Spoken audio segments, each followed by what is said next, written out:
मालिन जे सुतेली ऊंचिया टरिया मलिया सुतेला फुलवारी जी ए जी मलिया सुतेला फुलवारी जी जागु जागु आहो मलिनिया मलिया जागावेला उठु मालिन भइले बिहान जी उठु मालिन भइले बिहान जी आँखिया ही खोली जब देखली मालिनिया दुआरा श्री रामचंद्र ठार जी ए जी दुआरा श्री रामचंद्र ठार जी किया हम देखिए प्रभु करी दर्शनवाओ किया हम देखिले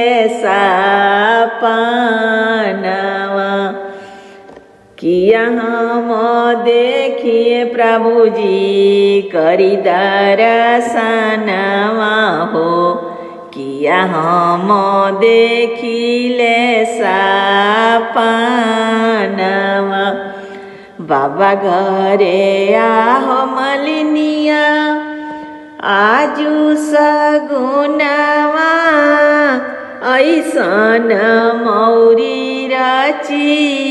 देहु जी ए जी ऐसन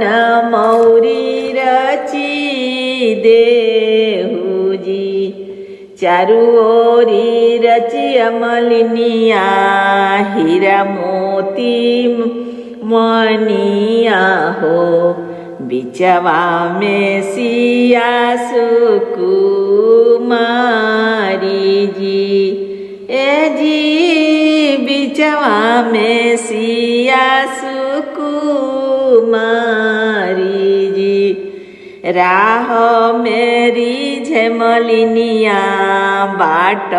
बटोहिया हो पन घट पर रिझे पनिहारी जी ए जी पन घट पर रिझे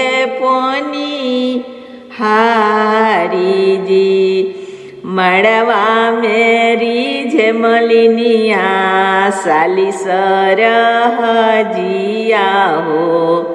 कोहबर में सिया सुकुमारी जी ए जी कोहबर में सिया